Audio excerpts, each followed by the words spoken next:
ഷാഹി ഇഫക്റ്റിലേക്ക് ഏവർക്കും സുസ്വാഗതം.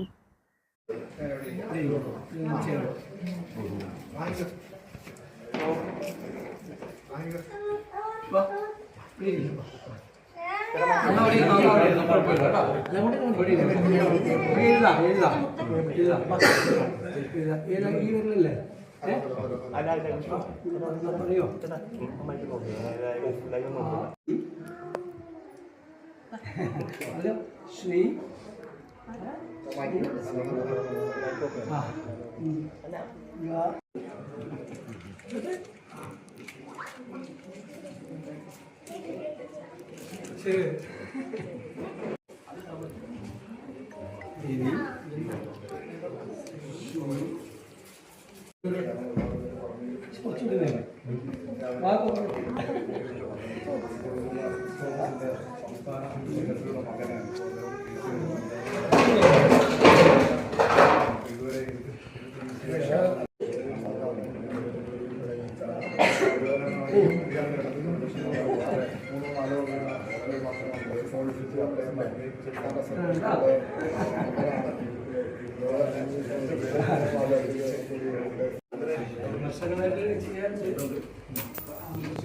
കുട്ടികൾ വരാറുണ്ട്. കുട്ടികളെ ചെയ്യുന്നത് വലിയ നമ്മുടെ നാട്ടിൽ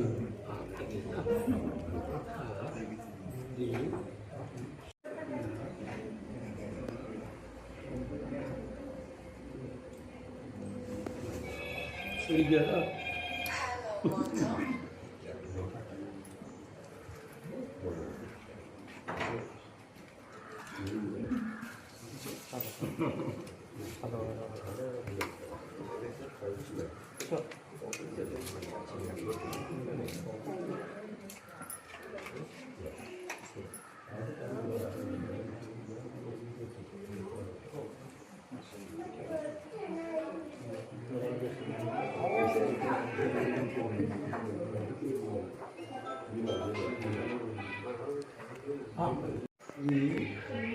ശ്രീ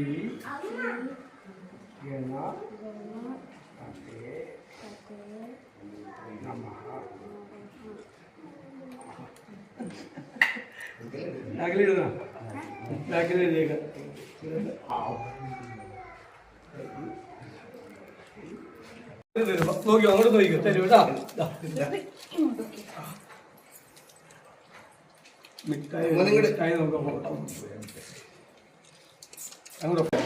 ഒരു സന്തോഷകരമായ ദിവസമാണ്, വിജയദശമി ദിവസമാണ്. ഞാൻ നേരത്തെ പറഞ്ഞതുപോലെ കുട്ടികൾ അറിവിൻ്റെ ലോകത്തിലേക്ക് പിച്ച വെച്ച് തുടങ്ങുന്ന മനോഹരമായൊരു ദിവസത്തിൻ്റെ ആരംഭമാണ്.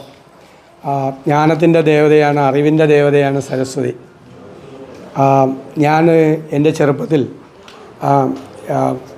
വളരെ കൊച്ചിൽ എൻ്റെ അമ്മയോട് ചോദിച്ചിട്ടുണ്ട്, ഇത്രയും വലിയൊരു സ്ത്രീ ഇങ്ങനൊരു വലിയ ഭാരമുള്ള വീണയുമായി എങ്ങനെയാണ് ഈ താമരപ്പൂവിൽ നിൽക്കുന്നതെന്ന് ചോദിച്ചത്.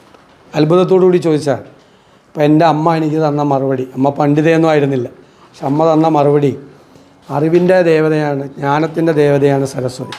അറിവ് കൂടുമ്പോൾ തലക്കനം കുറയും, കനം കുറയും, അപ്പോൾ താമരപ്പൂവിൽ നിൽക്കാം എന്നാണ്. അത് വലിയൊരു പാഠമാണ്. അറിവ് വർദ്ധിക്കുന്തോറും നമ്മുടെ കനം കുറയുകയും നമ്മുടെ അഹങ്കാരം ഇല്ലാതാകുകയും നമ്മുടെ മനസ്സിലെ ഇരുട്ടിലേക്ക് വെളിച്ചം കടന്നു വരികയും ചെയ്യും. ആ അറിവ് തേടിയുള്ള നിരന്തരമായ ഒരു അന്വേഷണമാക്കി ജീവിതത്തെ മാറ്റണം. പഠിച്ചു കഴിഞ്ഞാൽ എല്ലാം പഠിച്ചു കഴിഞ്ഞു എന്നല്ല, പഠനം തുടക്കമാണ്. പഠനം എപ്പോഴും നടന്നുകൊണ്ടിരിക്കുന്ന ഒന്നാണ്. ഒരു വിജ്ഞാനത്തിൻ്റെ വലിയ ലോകത്താണ് നമ്മളിപ്പോൾ ജീവിക്കുന്നത്. നമ്മുടെ കുട്ടികളെല്ലാം പഠിച്ച് വലിയ മിടുമിടുക്കന്മാരായി മിടുമിടുക്കികളായി ഉയർന്ന സ്ഥാനങ്ങളിലേക്ക് എത്തണം. അവരുടെ മാതാപിതാക്കളുടെ സ്വപ്നം അതാണ്, നമ്മുടെ എല്ലാവരുടെയും സ്വപ്നം അതാണ്. അപ്പോൾ ആ അറിവിൻ്റെ ലോകത്തേക്ക് കുഞ്ഞുങ്ങളെ കൈപിടിച്ച് പിച്ച നടത്തിക്കാൻ തുടങ്ങുക എന്ന് പറയുന്നത് ദൈവികമായൊരു നിയോഗമായിട്ടാണ് ഞാൻ കാണുന്നത്. അതുകൊണ്ട് തന്നെ വളരെ സന്തോഷകരമായ ഒരു ദിവസമാണ്. നേരത്തെ ഒരു ചോദ്യം പറഞ്ഞാൽ ആദ്യമായിട്ട് എഴുത്തിരുന്ന ദിവസം ഓർമ്മ ഉണ്ടാവില്ല, എന്നാലും അതേക്കുറിച്ച് അത് എനിക്ക് ഓർമ്മയില്ല ശരിക്ക്.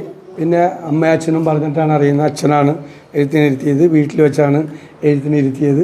പിന്നെ അന്നെല്ലാം ഈ ദിവസം മുറ്റത്ത് മലയാള അക്ഷരങ്ങൾ മുഴുവൻ മുറ്റത്ത് മണ്ണിൽ വിരലുകൊണ്ട് എഴുതിക്കുമായിരുന്നു. ആ ഓർമ്മയും നന്നായിട്ടുണ്ട്. വിരലുകൊണ്ട് മലയാള അക്ഷരങ്ങൾ മുഴുവൻ എഴുതിക്കും. അത് തെറ്റ് വരുന്നുണ്ടോ എന്ന് നോക്കി അങ്ങനെ നിൽക്കും. പിന്നെ എഴുത്തു പള്ളിക്കൂടങ്ങളൊക്കെ ഉണ്ടായിരുന്ന നാളുകളാണ്. മണ്ണിലെഴുതിയാണ് അക്ഷരങ്ങൾ പഠിച്ചത്. അതിൻ്റെയൊക്കെ ഒരു ഒരു രസകരമായ ഓർമ്മകൾ, ഗ്രഹാതിരത്വം നിറയുന്ന ഓർമ്മകളെല്ലാം മനസ്സിലുണ്ട്. ഇതെല്ലാത്ത വിഷയം ചോദിക്കാറല്ലേ? വേണ്ട ഇന്നത്തെ ദിവസം വേണ്ട. വാർത്തകളും വിശേഷങ്ങളും അവസാനിക്കുന്നില്ല. കൂടുതൽ വാർത്തകളും വിശേഷങ്ങളുമായി വീണ്ടും കണ്ടുമുട്ടുന്നതുവരെ അവർക്ക് നന്ദി, നമസ്കാരം.